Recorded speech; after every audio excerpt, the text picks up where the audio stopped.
من يهده الله فلا مضل له ومن يضلل فلا هادي له أشهد أن لا إله إلا الله وحده لا شريك له ونشهد أن محمدا عبده ورسوله لا نبي ولا رسول بعده يقول الله تبارك وتعالى بعد أعوذ بالله من الشيطان الرجيم يا أيها الذين آمنوا اتقوا الله حق تقاته ولا تموتن إلا وأنتم مسلمون وقال رسول الله صلى الله عليه وسلم إن أصدق الحديث كتاب الله وإن أفضل الهدي هدي محمد صلى الله عليه وسلم وإن شر الأمور محدثاتها وكل محدثة بدعة وكل بدعة ضلالة وكل ضلالة في النار. Yang kami hormati dan yang kami muliakan Bapak dan Ibu-ibu jamaah pengajian Senin malam yang mudah-mudahan dimuliakan oleh Allah Subhanahu wa taala. Alhamdulillah, pada malam hari ini kita kembali bersyukur kepada Allah Subhanahu wa taala atas limpahan rahmat serta karunia dari Allah Subhanahu wa taala. Kita bisa melaksanakan salat maghrib berjamaah dan kemudian kita duduk sejenak sembari menunggu masuknya waktu salat Isya, dan ini termasuk salah satu seutama-utamanya amal. Jadi salah satu amal soleh yang paling afdol. Jadi salah satu amal soleh yang paling afdol adalah menunggu masuknya waktu sholat. Nanti banyak sekali hadis-hadis yang menjelaskan tentang keutamaan orang yang menunggu masuknya waktu sholat. Dan itu bukan pekerjaan yang mudah, bukan pekerjaan yang biasanya orang kalau sholat yang paling utama tentunya adalah apa? Baru mendatangi sholat ketika mendengar suara adzan. Dan ini yang tentunya yang terbaik. Kemudian ada lagi setelahnya apa? Baru datang ke masjid kalau sudah apa? Iqamah. Biasanya ada orang kalau baru selesai adzan dia mengatakan apa? Baru adzan, belum iqamah. Nanti kalau sudah dengar iqamah, maka dia akan mengatakan apa?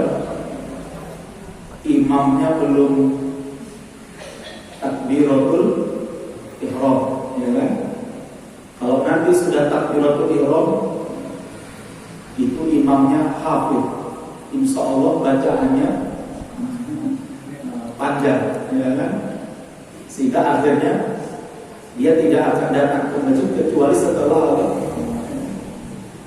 setelah selesai rakaat pertama. Begitu terus terakhir. Bahkan ada, saya punya tetangga itu dia datang ke masjid karena imam yang jadi imam terutama di sholat subuh ya. Jadi kalau dia karena sholat subuh itu imamnya tidak kunut subuh, dia sengaja memang datang pasti masuk supaya bisa dapat satu rakaat masuk. Nanti rakaat keduanya dia bisa sholat sendiri supaya bisa kunut sendiri. Artinya apa? Dia menyengaja telat. Jadi bukan berarti dia nggak bisa hadir di tepat waktu. Ya, pada perintah hadisnya apa? Kata Rasulullah, ya, as-sholatu ala waqtiha. Tadi itu. Ya. Bahkan Rasulullah mengatakan apa? Bainal adzan wal iqamah. Ya. Antara adzan dan iqamah itu kata Rasulullah ada doa yang apabila kita berdoa, niscaya doanya dikabulkan. Maka Rasulullah mengatakan apa? Ma baina shalah wa shafil awal. Barang siapa yang mendapatkan shaf awal, maka apa? Kalau dia tahu pahalanya, maka pasti kalau diundi dia bakalan apa? Akan ikut undian supaya bisa mendapatkan apa? Shaf awal. Tapi ada orang yang menyengaja, apa menyengaja? Dia sengaja supaya telat, ya, supaya masbuk. Kenapa? Karena kalau dia sholat bersama imam, dia nggak mendapatkan kunut. Kenapa? Karena imamnya enggak. Maka dia sengaja masbuk supaya nanti rakaat keduanya sendirian, supaya dia bisa apa? Supaya dia bisa kunut sendiri. Jadi seakan-akan apa? Kunut subuh itu rukun. Kalau nggak kunut subuh, sholatnya apa? Sholatnya nggak sah. Sholatnya nggak afdol. Jadi penting untuk diluruskan ya. Padahal tidak seperti itu yang dipahami oleh para ulama salaf. Hatta di dalam mazhab Syafi'i pun yang mensunnahkan kunut subuh pun nggak seperti itu prakteknya. Tetap sholatnya di awal apa? Di awal waktu. Imam Syafi'i ketika berimam dengan Imam Ahmad yang tidak membaca, yang tidak apa? Yang tidak menjaharkan basmalah, Imam Syafi'i tetap sholatnya terdepan dan terawal. Walaupun beliau tahu Imam Ahmad itu kalau sholat jahriyah tidak menjaharkan apa? Basmalah. Begitu juga Imam Ahmad ketika beliau sholat di belakangnya Imam Syafi'i, dan Imam Syafi'i itu tidak menjaharkan amin. Dalam riwayat disebutkan apa? Imam Syafi'i tidak menjaharkan amin. Jadi aminnya pelan saja. Jadi walaupun ya, amin pelan aja. Tidak menjaharkan aminnya. Itu kalau di mazhab Syafi'i, ya. Karena amin itu tidak masuk dalam apa? Tidak masuk dalam ayat, sehingga tidak dijaharkan secara kuat. Ya cuma sekedar pelan aja. Jadi ketika imam membaca walaupun makmumnya amin, tapi aminnya apa? Sir, amin. Pelan aja. Dan sunnahnya membaca amin di dalam surah Al-Fatihah itu hanya ketika sholat saja. Jadi ketika di luar sholat kita membaca surah Al-Fatihah tidak perlu apa? Tidak perlu membaca apa? Amin. Tidak perlu membaca amin. Yang disunnahkan membaca amin setelah selesai surah Al-Fatihah itu adalah di dalam sholat. Dan para ulama berbeda pendapat apakah aminnya dijaharkan, dikuatkan, amin. Dan ingat ya, amin A-nya panjang ya. Jadi A-nya 2 harokat, min-nya juga 2 harokat. Jadi amin, bukan amin. Sering sekali saya lihat di beberapa tempat, karena imamnya cepat bacanya, Bismillahirrahmanirrahim, amin. Nah itu artinya apa? Amin. Jadi kalau amin artinya berilah keamanan. Orang bilang amankanlah dia. Lucu juga nih. Pada kalimat amin, A-nya itu 2 harokat. Amin, 2 harokat. Ya, artinya adalah apa? Ya Allah, kabulkanlah, kabulkanlah doa kami. Itu makna daripada apa? Amin, A-nya 2 harokat, min-nya juga 2 harokat. Bukan amin, bukan amin. Nah itu nama orang. Jadi kalau ada orang namanya amin, itu nama orang. Kalau amin, itu lebih jelas lagi ya. Jadi yang benar apa? Amin. Gitu Pak ya. Baik sekali yang mudah-mudahan dimuliakan oleh Allah. Tema kajian kita pada malam hari ini, kita akan membahas tentang hakikat dari sebuah kemerdekaan, supaya kita bisa mengevaluasi, bisa bisa mengintrospeksi diri kita. Apakah kita benar-benar telah merdeka, atau kemerdekaan itu hanya sebatas ucapan, tapi sebenarnya belum merdeka. Jadi dulu waktu saya masih kecil, masih SD, aku ada buku, saya masih ingat dulu ceritanya. Saya waktu masih SD itu ada sebuah buku cerita yang dibacakan atau diceritakan di kelas, itu berkenaan dengan burung. Jadi ada kisah, ada dua burung, yang satunya burung emprit bertemu dengan burung gagak atau burung beo atau burung jalak ya. Yang burung jalak ini berada di dalam sangkar yang sangat mewah, ya, sangkarnya bagus, kandangnya bagus, dan dia mendapatkan makanan yang sangat bergizi pastinya, ya kan? Karena dia dipelihara. Dan suatu hari datanglah burung emprit ya, burung yang kecil itu, ya, burung emprit. Kemudian dia mendekati si burung jalak ini. Ya. Maka terjadilah obrolan antara dua burung ini. Ya. Kemudian kata si burung emprit, ya, jalak, ya, enak ya dirimu, ya, kandangmu besar, ya, makananmu tercukupi, ya, pagi dimandiin, disemprotin, ya, baru itu dipanasi, dijemur, ya. Setelah itu kamu dikasih makan yang enak. Hari ini pisang nongko, besok pisang tanduk, ya, besok pisang, ya, sumber pisang kepok, ya, enak ya badanmu.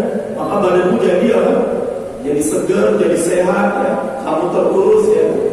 Adapun kami di luar ini, ya, kami harus kontak partai, kami harus bekerja, kami harus banting tulang, harus terbang sekian jauh untuk mendapatkan apa?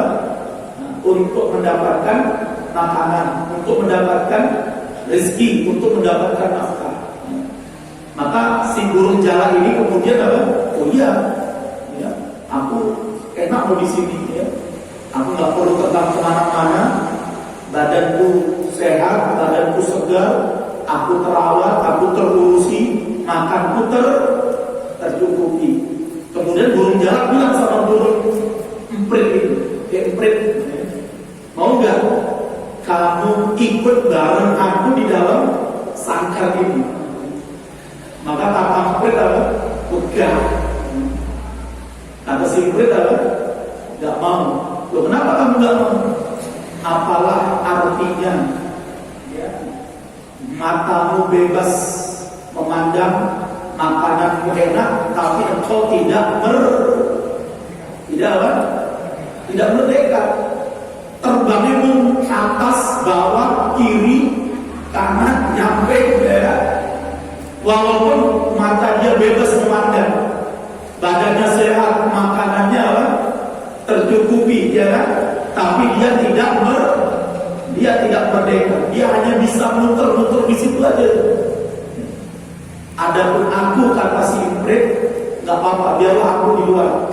Walaupun mungkin aku tidak mendapatkan makanan senikmat makanan ini, aku tidak memiliki tempat tinggal sebagus tempat tinggal, badanku tidak terawat dan tidak sehat sebagaimana terawatnya badanku, tetapi apa?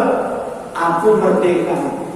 Aku bisa bebas kemana aku pergi. Aku bisa bebas terbang untuk mencari nafkahnya Allah Subhanahu, rezekinya Allah Subhanahu wa Ta'ala. Ya. Jadi bos sekalian, jangan-jangan Pak, kita hari ini merdekanya baru sebatas apa? Baru seperti burung ini, ya. Ketoke panganan setiap hari makan, kelihatannya setiap hari kita punya rumah yang besar, punya gaji. Namun bisa jadi sebenarnya kita ini belum apa? Belum merdeka. Kita belum bebas. Kita belum merdeka. Apalagi merdeka sebagai hamba Allah Subhanahu wa Ta'ala. Karenanya menarik, ada sebuah komandan perang di dalam Islam. Ada seorang komandan besar, seorang komandan perang di dalam Islam, namanya sahabat Rib'i bin Amir. Jadi Islam punya seorang komandan perang, salah satunya yang terkenal dalam sejarah, yang masyhur dalam sejarah, namanya sahabat Rib'i bin Amir. Walaupun beliau termasuk asghar sahabat yang akhir-akhir masuk Islam, tapi beliau sangat terkenal. Kenapa? Karena sebuah kisah masyhur yang ditulis oleh sebagian ahli sejarah. Semisal Imam Ibnu Katsir, ya. Jadi Imam Ibnu Katsir menulis salah satu cerita tentang komandan perang Islam yang bernama Rib'i bin Amir radhiyallahu ta'ala anhu. Ya. Jadi kita harus paling tidak hafal ya nama komandan perang di dalam Islam, ya. Jangan komandan organisasi aja, ya. Yang kita hafal ya. Jadi kalau ditanya komandan perang dalam Islam siapa saja, ya. Jangankan yang setingkat sahabat, tabi'ut tabi'in, ya. Yang tingkat nasional saja mungkin banyak di antara kita yang tidak memahami atau mungkin sudah tidak kenal. Anak-anak kita sekarang lebih kenal apa? TikTokers, lebih kenal Facebooker, lebih kenal para pemain drakor. Apa drakor? Drama Korea, daripada mengenal para komandan perang di Islam di Nusantara khususnya. Kita nggak usah bicara sampai yang 1400 tahun yang lalu. Yang baru terjadi sekian ratus tahun yang lalu saja di negeri kita ini, mungkin anak-anak kita sudah nggak hafal, nggak tahu. Kalau ditanya kepada mereka, siapa Pangeran Diponegoro? Di mana lahirnya Pangeran Diponegoro? Bagaimana sejarah hidupnya? Mungkin anak-anak kita nggak bisa menceritakan itu. Tapi kalau ditanya, kamu kenal si Farel?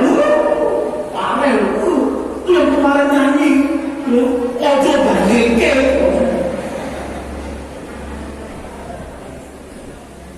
Jadi kalau nama kayak gitu kenal Farel, kemudian itu. Apalagi yang sekarang lagi ramai di media sosial itu. Sikok bagi gua. Oh, menglagu orang ngomong viral. Artinya apa? Viral. Dan dahsyat orang ramai-ramai menghafalnya, ramai-ramai menyanyikannya. Ojo bandingke menjadi trending. Tapi kalau suruh ngapal, siapa Pangeran Diponegoro? Nggak hafal itu. Siapa Sultan Agung? Karena di Semarang itu ada rumah sakit namanya Rumah Sakit Sultan Agung misalnya, atau di mana misalnya? Siapa Sultan Agung misalnya, atau siapa misalnya Pangeran? Jadi Pangeran Diponegoro misalnya, Tuanku Imam Bonjol, ya. Kalau di Solo itu ada namanya apa? Bulan nama Sentot Ali Pasha, ya. Walaupun kenal Ali Basah.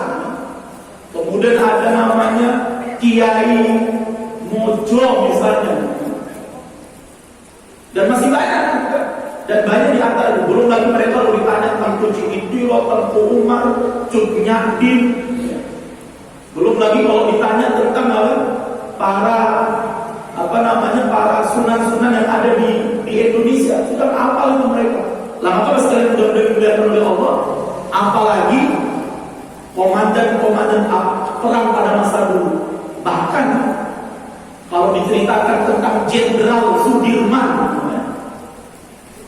ya, satu-satunya jenderal di Indonesia yang bintangnya 9 itu kan, yang bintangnya 5. Jadi kalau jenderal itu sampai hari ini jenderal itu bintangnya mentoknya udah 4. Jenderal Sudirman itu satu-satunya panglima perang yang bintangnya mungkin 5 itu. Dahsyat Jenderal Sudirman. Bagaimana sejarahnya, bagaimana kisahnya, bagaimana perjuangannya, bagaimana kealimannya, bagaimana ketawaduannya. Itu anak-anak kita nggak mungkin, nggak paham. Nah, maka sekalian yang mudah-mudahan dimuliakan oleh Allah. Jadi ada seorang komandan perang di dalam Islam pada masa sahabat, namanya Rib'i bin Amir. Rib'i bin Amir ini salah satu komandan perang di dalam Islam yang diutus oleh sahabat Umar radhiyallahu taala anhu untuk menaklukkan Persia, untuk menaklukkan Persia. Jadi Persia itu ditaklukkan pada masa pemerintahan kekhalifahan sahabat Umar, dan itu sesuai dengan nubuat dan doa Rasulullah SAW. Jadi Rasulullah ketika masih hidup, ketika beliau awal-awal diutus menjadi seorang nabi dan rasul, Rasulullah mengirimkan surat ke beberapa negara. Salah satunya Rasulullah kirimkan surat beliau kemana? Ke negara Persia, ke kerajaan Persia, ke Imperium Persia. Tapi apa yang terjadi? Surat Rasulullah SAW dirobek oleh pemimpin tertinggi dari Persia. Bukan hanya surat Rasulullah dirobek saja, bahkan yang membawa suratnya pun dipenggal sekalian. Maka ketika kabar itu sampai kepada Rasulullah SAW, maka Rasulullah berdoa, mazzaqallahu mulkahu. Pasti suatu saat Allah akan merobek kekuasaan mereka. Allah pasti akan merobek kerajaan mereka. Pasti Allah akan merobek negara mereka. Dan itu terbukti, terbukti. Doa Rasulullah terbukti. Persia tercabik-cabik dan terobek-robek dan hancur, dan tidak akan lagi bangkit sampai kapan? Yaumul Qiyamah. Lah, salah satu komandan perangnya ketika menaklukkan Persia ini dalam sebuah perang namanya peperangan Al-Qadisiyah. Perang Qadisiyah ini perang yang sangat masyhur dalam sejarah Islam. Kenapa? Melawan sebuah imperium yang sudah berdiri lebih dari 1000 tahun. Sedangkan waktu Islam usianya baru berapa tahun? Baru 30 tahun. Melawan negara yang usianya sudah lebih dari 1000 tahun. Indonesia sudah berapa tahun? Berarti masih tua Indonesia waktu itu dibandingkan negara Madinah. Jadi negara Madinah ini dipimpin oleh Rasulullah selama 23 tahun, ya kan? 23 tahun dipimpin oleh Rasulullah SAW. Kemudian dipimpin oleh sahabat Abu Bakar 2 tahun. Berarti berapa tahun? 24 tahun. Dipimpin oleh sahabat Umar 10 tahun. Berarti kan usia negara kaum muslimin, negara Islam waktu itu usianya baru berapa tahun? 30 tahun melawan negara yang sudah berdiri lebih dari 1000 tahun.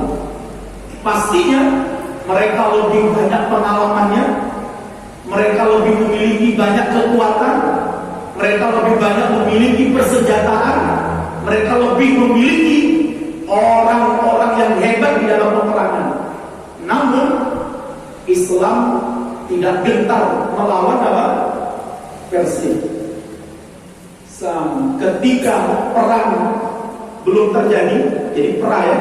Jadi perang ini mau perang ini biasa pada masa dulu itu kalau mau perang biasanya apa? Saling mengirim utusan dulu, ya. Saling kirim utusan, maka dikirimlah komandan perang Islam ini, namanya Rib'i bin Amir. Dia datang ke tempatnya Rustum ya. Jadi pemimpin tertingginya Persia waktu itu bernama apa? Rustum namanya, Rustum. Ya. Ditanya oleh Rustum, wahai Rib'i bin Amir, apa yang mendorong kalian keluar dari negeri kalian? Kalian jauh-jauh datang dari negeri Madinah, kalian jauh-jauh datang dari negeri Aram, datang ke negeri kami Persia ini. Apa tujuan kalian? Apa yang mendorong kalian? Apa yang menjadi faktor besar kalian sehingga kalian datang ke negeri kami? Nah, ini belum perang, ini mau perang. Ditanya dulu oleh Rasul. Maka Rib'i bin Amir menjawab, Allahu ibta'asana. Allah telah mengeluarkan kami, Allah telah mengutus kami. Kalimatnya gitu ya. Kalimat Ibnu Katsir mengatakan apa? Allahu ibta'asana. Allah lah yang telah menggerakkan kami. Allah lah yang telah menggerakkan langkah kami menuju negara itu. Untuk apa? Satu, kata Rib'i bin Amir, apa itu? Untuk mengeluarkan penduduk negeri Anda ini, siapapun dia, dari menyembah sesama makhluk kepada penyembahan rohnya, Tuhannya makhluk. Jadi kata Rib'i bin Amir, kami datang kemari untuk apa? Untuk mengeluarkan siapapun di antara ente dan mengeluarkan penduduk ente ini untuk apa? Untuk menyembah Allah saja, yang selama ini mereka menyembah makhluk sesama makhluk, ya kan? Kan di sistem monarki lah ya, di sistem kerajaan itu biasanya apa? Rakyat nyembahnya kepada siapa? Rakyatnya nyembah kepada raja. Rakyat itu dipaksa untuk apa? Sujud. Kalau nggak sujud juga apa itu? Harus jalan ini ya, harus apa namanya? Harus ngesot, ya kan? Di hadapan apa? Di hadapan raja. Makanya dulu waktu kita mau meneliti, jadi pernah kita mau melakukan penelitian di Keraton Kasunanan Surakarta, itu kan ada perpustakaannya. Itu tahun berapa ya? Sekitar tahun 2004 kalau nggak salah saya. Kita mau melakukan penelitian ke perpustakaan yang ada di dalam Keraton Kasunanan Surakarta. Lawak pintu yang jaga itu guru kita, Mas, sandalnya dibuka, kemudian nggak boleh jalan sambil berdiri. Terus pripot ngesot. Akhirnya sama teman-teman nggak jadi, bersuara seruai gitu. Padahal nggak ada orang gitu, artinya nggak, rajanya nggak ada, tapi mungkin ada keyakinan mungkin ya, ada arwahnya raja mungkin ya, atau siapa. Jadi kita disuruh datang itu, jadi misalnya perpustakaannya di sana. Jadi dari pintu ini disuruh apa? Disuruh apa itu? Jalan merangkak itu ya, jalan jongkok ya, merangkak sampai ke sana. Ini berarti apa? Kita disuruh untuk apa ini? Untuk memberikan apa? Penghormatan, ya kan? Penghormatan. Ya. Dan makanya saya belum pernah masuk keraton Kasunanan itu belum pernah. Malah yang pernah mengundang saya itu apa? Raja Keraton Cirebon. Jadi saya pernah isi di Cirebon di Masjid Agungnya. Kemudian ada jamaah cerita, Ustaz, besok bisa nggak ketemu sama Raja Keraton Cirebon? Saya bilang, Raja Solo aja nggak pernah undang saya. Yang ini undang apa? Raja Cirebon ya. Akhirnya saya datang ya. Dan saya udah mikir ya, nanti suruh ngesok mungkin ya. Ternyata alhamdulillah, waktu kita datang itu rajanya kan belum keluar ya, rajanya belum keluar, sama abdi dalamnya begini, sama abdi dalamnya disuruh masuk Pak. Ya kita jalan biasa aja Pak, jalan sama sekali nggak ngesok, ya nggak mundur ya udah jalan aja Pak. Kemudian ditunjukkan silakan duduk di sini Pak, sudah duduk. Sebentar lagi nunggu sang gelarnya apa dia? Gelarnya raja itu yang nunggu raja keluar. Sudah ya, kita nunggu sampai beberapa menit waktu itu keluar rajanya. Ya sudah, ya nggak gimbal-gimbal juga Pak. Ya kita keluar salam, ya sudah, kemudian duduklah, baru kemudian datanglah abdi dalam ya, bawa apa namanya itu, bawa nampan yang isinya. Nah itu ternyata baru bener itu ya. Jadi ketika sampai di pintu itu dia copot sandal tuh, baru jalannya apa? Nah ini ya. Kita mau tadi, saya bilang sama temen, tapi nggak jalan kayak gitu ya. Tenang aja sebenarnya. Rajanya kau lihat.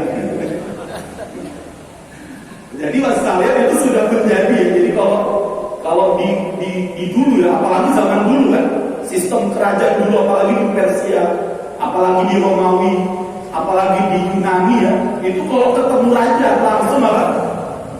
Mereka sujud gitu ya. Jadi penyembahannya itu sujud di depan raja. Dan artinya apa? Mereka menyembah sesama makhluk. Makanya ketika sahabat ada seorang sahabat Nabi ya, itu dikirim oleh Rasulullah SAW ke mana? Ke Yaman. Namanya sahabat Mu'ad bin Jabal radhiyallahu ta'ala anhu. Diutus oleh Rasulullah sebagai apa? Duta ke negeri Yaman. Negeri Yaman ini adalah negerinya ahlul kitab, Yahudi dan Nasrani. Jadi sebelum diislamkan oleh kaum muslimin, negeri Yaman ini adalah dikenal sebagai negerinya orang Yahudi dan negerinya Nasrani. Nah, sahabat Mu'ad itu dikirim oleh Rasulullah ke sana.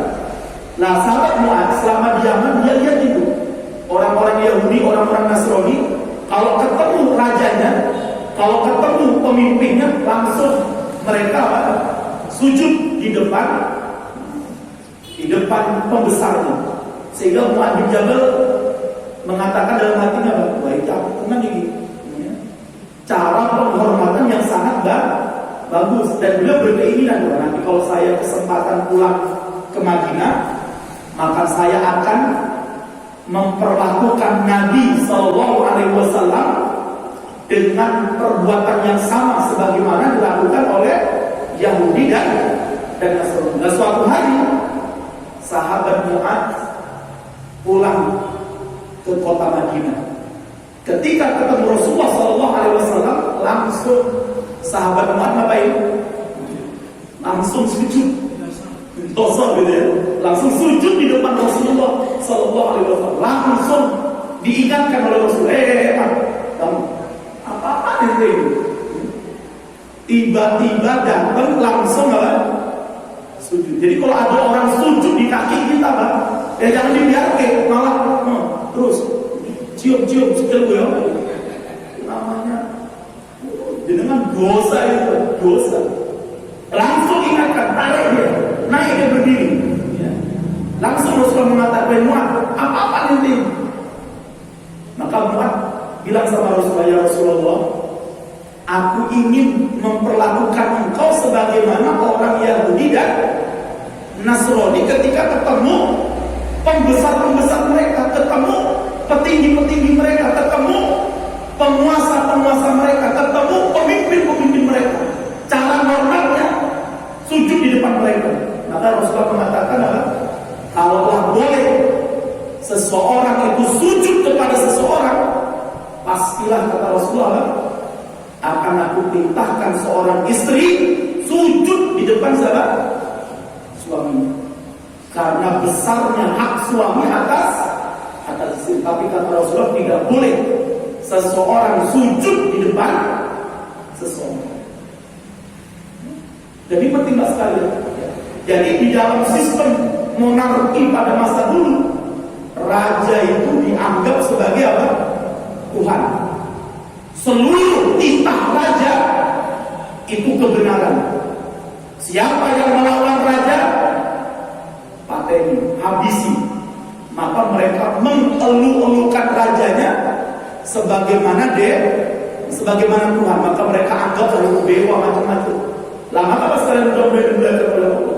Maka kata Ribri bin Amir, kami ingin mengeluarkan penduduk NT ini dari menyembah manusia, menyembah makhluk, kepada penyembahan terhadap Tuhannya makhluk. Siapa itu?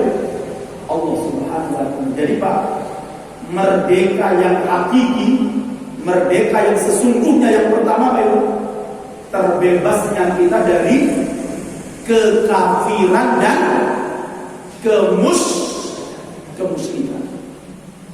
Selama kita belum terbebas dari kekafiran, kita belum terbebas dari kemusyrikan, maka hakikatnya kita belum merdeka. Walaupun negeri kita ini makmur, walaupun katanya negeri kita ini gemah rifat, makanya Pak ulama-ulama kita dulu datang ke negeri ini untuk apa? Membebaskan negeri ini dari penduduknya dari apa? Kekafiran. Ya, berdakwah, amar ma'ruf nahi munkar, melakukan pendidikan apa?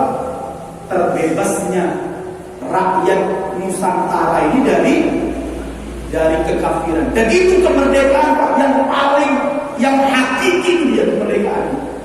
Namun kemerdekaan ini gak pernah disampaikan oleh para pemimpin negeri ini. Ya.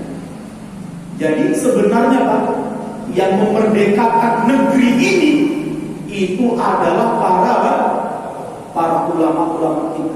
Mereka lah yang pertama sekali membebaskan negeri ini, penduduknya dari apa? Dari kekafiran, dari kemusyrikan, dari penyembahan kepada makhluk, penyembahan kepada roh halus, penyembahan kepada patung, penyembahan kepada dewa, penyembahan kepada binatang. Dulu ulama kita datang untuk apa? Membebaskan negeri. Alhamdulillah, dakwah ulama kita waktu itu dengan keilmuannya, dengan kesantunannya, dengan akhlaknya, dengan adabnya, dengan budi pekertinya, alhamdulillah Indonesia berhasil dibebaskan dari apa? Dari kekafiran dan kemusyrikan. Walaupun diawali dari Pulau Sumatera, kemudian baru masuk kemana? Ke Pulau Jawa. Berapa lama Pak dakwahnya ulama kita itu di Pulau Jawa ini? Dulu Pulau Jawa itu kental dengan yang namanya Hindu dan Buddha. Namun alhamdulillah kita berhasil dimerdekakan oleh ulama-ulama kita atas izin Allah. Saya nggak bayangkan Pak, kalau dulu ulama-ulama kita dari Arab, dari Cina, dari Yaman, dari Persia, ya, nggak datang ke negeri ini, jangan-jangan kita jadi penyembah sapi kafe, tuh ya, kita jangan-jangan nyembah patung semua, na'udzubillah min dzalik ya. Alhamdulillah. Jadi ini penting Pak. Nah kok sekarang ulama dituduh macam-macam, ulama dituduh dengan tuduhan-tuduhan yang nggak benar. Ini penting untuk kita perhatikan. Nah yang kedua, kata Ribri bin Amir, jadi yang pertama kedzaliman yang paling zalim itu apa? Syirik dan kufur. Bebas dari ini, alhamdulillah kita telah terbebas dari satu kedzaliman yang terzalim. Ya. Tidak ada kedzaliman yang lebih zalim daripada kedzaliman apa? Syirik kepada Allah, ya kan? Inna syirka la zulmun azim. Syirik itu sebesar-besarnya zalim. Sebesar-besarnya kedzaliman itu adalah kesyirikan dan kekafiran. Yang kedua, katanya Bimbing Amir, kami datang ke negeri Anda ini untuk apa itu? Mengeluarkan penduduk Anda ini, ya, dari kedzaliman, aturan-aturan yang kalian buat itu, kepada keadilan Islam. Dahsyat, ya. Ini menunjukkan apa? Tidak akan tegak sebuah keadilan setelah kekafiran kita menjadi tauhid. Gak akan tegak keadilan secara indrawi, secara hissi, bisa dilihat dengan mata kepala itu, kecuali harus berdasarkan apa? Islam. Ini menunjukkan bahwa hukum-hukum yang dibuat oleh manusia dan itu tidak berdasarkan hukum-hukum Allah, maka hukum ini akan menjerumuskan manusia ke mana? Ke dalam kezaliman. Apalagi kalau kita baca ya, Persia itu, di Persia itu Pak, di dalam agamanya Majusi Pak, mereka tidak mengenal yang namanya hak pribadi, hak privasi itu gak ada. Jadi kalau aku baca dalam sejarahnya, Majusi itu persis kayak komunis. Bisa jadi komunis itu belajarnya dari mana? Dari Majusi. Jadi dalam agama Majusi, dalam agama Majusi itu tidak mengenal adanya hak privasi. Misalnya apa? Ini istriku, nggak ada. Istriku ya istriku. Oke. Gimana Pak? Mau Pak? Jenengan mau Pak? Istri jenengan ya istriku. Mau? Jadi nggak ada hak milik pribadi itu nggak ada dalam agama Majusi. Makanya kenapa nanti dalam agama Syiah itu menghalalkan kawin mut'ah, atau boleh mut'ah dengan istri orang, boleh mut'ah dengan istri sahnya milik orang, karena itu tidak lepas dari ajaran nenek moyangnya Syiah yaitu Majusi, bahwa tidak ada istri milik pribadi. Istri itu milik siapa? Milik bersama. Dahsyat ya. Aku bilang dari ngeri. Sehingga waktu itu pakai agama Persia ini, agama Majusi ini, sudah terjadilah perzinahan, terjadilah perselingkuhan, terjadilah sudah. Karena apa? Karena mereka tidak pernah mengenal yang namanya Allah Subhanahu. Mereka tak mengenal Tuhan. Mereka tak pernah mengenal keadilan adalah keadilan menurut Siraja. Boleh ada boleh menurut Siraja. Dan itu yang terjadi. Itu masih banyak yang lainnya. Dari sistem harta, ya. Belum lagi waktu Persia Romawi itu mewajibkan apa?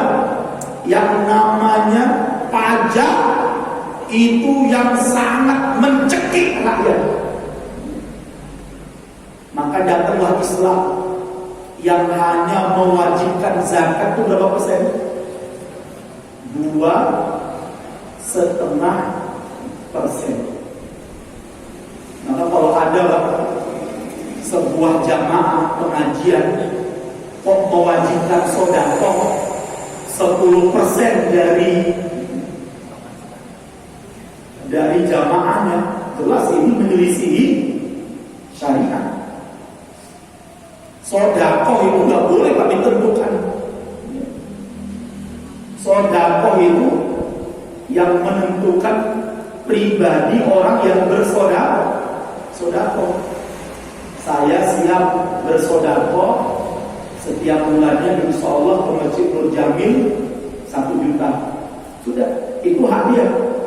Gak boleh Amir Masjid Jamil, bapak-bapak, pokoknya setiap kajian Senin keempat wajib bawa duit 1 juta semuanya. Untuk apa? Infak. Sodako itu nggak ada batasannya, nggak boleh dibatasi. Apalagi sampai hukumnya dia baik diwajibkan. Yang boleh diwajibkan dalam Islam itu hanya zakat. Itu pun 2,5%. Makanya Pak, di dalam Islam kita kalau berbicara Islam ya, kita kalau berbicara Islam Pak, pajak itu zalim. Pajak itu zalim. Jenengan makan neng omah makan duit jenengan, yang jenengan makan juga jenengan yang beli, tapi jenengan apa? Diwajibkan pajak 11%. Makan bakso harganya 50.000, pas dibayar bayarnya 56.000. Loh kok 56.000 Mas? Pajaknya 11% belum. Makanya pajak itu dalam Islam itu berlaku hanya untuk non-muslim, karena dia tidak membayar zakat. Itu pun ukurannya sama dengan ukurannya kaum muslimin, setahun sekali, dan sesuai dengan umat Islam. Berapa persen? Ya 2,5%.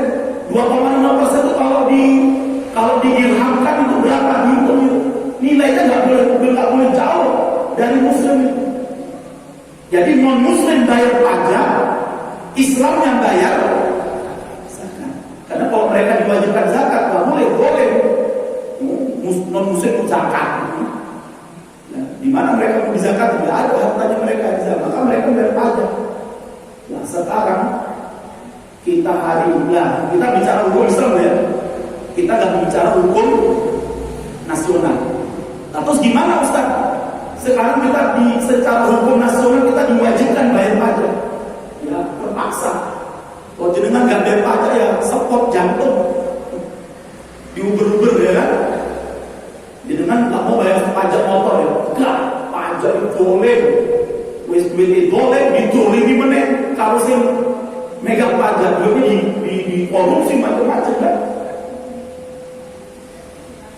Yakin Mbak, jenengan kalau naik sepeda motor di lampu merah, ono polisi, kan? Nah, kita sudah bicara hukum, makanya ini penting sekali. Jadi pajak ini sangat boleh. Dan sekarang juga kita bisa lihat kan, apa yang sekarang nggak dipajaki. Kedepannya ini semakin berat dari kedepannya. Bahkan saya ketemu dengan orang yang kerja di pajak juga, itu nanti pajak itu bukan lagi PPN ya, utama PPN itu tidak lagi 11%. Nanti puncaknya itu berapa? 12% atau 12,5%. Ini sekarang kan baru 11% ya. Jadi nanti ada 12% itu, sampai 12 berapa persen ke depannya. Dan ini yang terjadi. Dan sekarang kita terbebani dengan yang namanya pajak ini. Hampir semuanya dipajaki. Pajak sepeda motor, pajak rumah, pajak tanah, pajak makan ya. Karena kalau jenengan makan di warung-warung makan yang sudah itu, jenengan lihat nanti Pak, ada PPN-nya belum? Nggak tahu di warung sudah ada belum? Kalau di warung ya. Baik ya. Nah yang terakhir, nanti akan kita lanjutkan pada hukumnya. Ya, yang terakhir kemerdekaan yang hakiki itu adalah apa?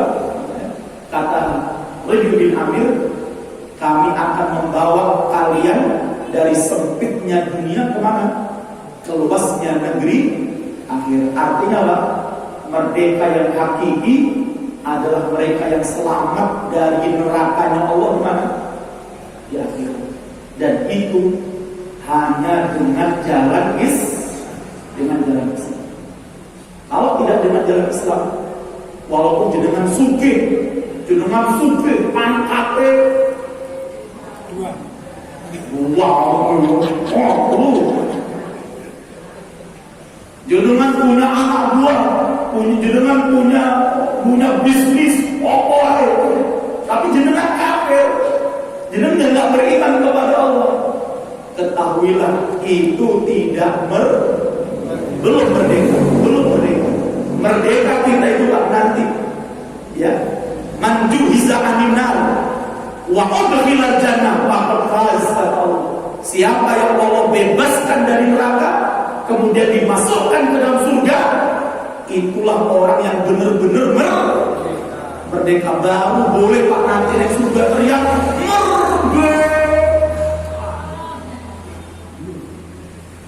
Kalau naik bunyo lah, ojo banter teriaknya wis merdeka mulai ini teriak merdeka dan hutan joget sesuai orang malam. Jadi merdeka yang sebenarnya kapan Pak? Nanti mudah-mudahan Allah berikan kepada kita kemerdekaan di dunia wafil. Demikian karena sudah lewat jam 7. Kita akhiri dengan doa kafaratul majelis. Assalamualaikum warahmatullahi wabarakatuh.